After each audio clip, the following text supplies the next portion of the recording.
to also do the same thing. You understand? Because hey, why should I go down by myself? Why not take a whole, community or a whole bunch of people down with me? Why do I have to be bound to this thing?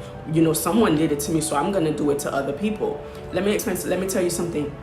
I told you in the beginning, when I first entered my spiritual journey, again, at a young age, like I always said as a kid, I knew I was a little bit quirky. I was a little bit different when it comes to spirituality. The way I look at spirituality, the people I noticed around me did not have the same view that I have, and I had to learn that. So before I had my spiritual awakening and all that stuff, I had someone that was I was learning from other spiritual people that also was doing certain things. This is where when you are vulnerable, you don't know any better, you are learning from other people. But luckily for me, there's a lot of things that I was seeing that was happening. I used to question it even though I never said it. So when it was my turn to be awakened, and the universe said, okay, it's time for you to be awakened now, and I'm in my heart and I'm learning certain things and I'm seeing what people are doing, and I'm like, I freaking knew it.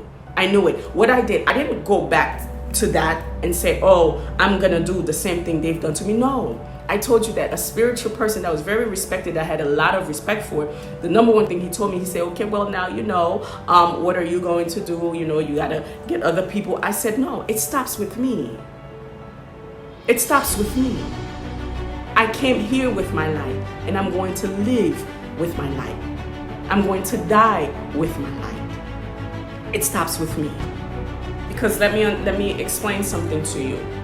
You gotta understand, if that person been doing this for 20, 50 years, and they're like in their 40s, 50s, 60s, and you look at that person's personal life, and they haven't no changes has been made, and there's nothing drastic change in their life after being in this for this amount of years, nothing, they don't have, they're not like, not everyone want to be a millionaire, okay, I get it, but you're still in poverty, you're still doing the same thing, you're still struggling, you still have a 9 to 5, you still lost, so it's not worth it for me to do stuff like that. I'm not going to get anything out of it. The result is right in front of me. This is exactly what I'm going to get. So that was one thing I was able to see and to know that this is not the path for me. Thank you. It was part, I'm happy I experienced it, but this is not the path for me. No, I am not going to take another innocent person that's vulnerable just like me and say, hey,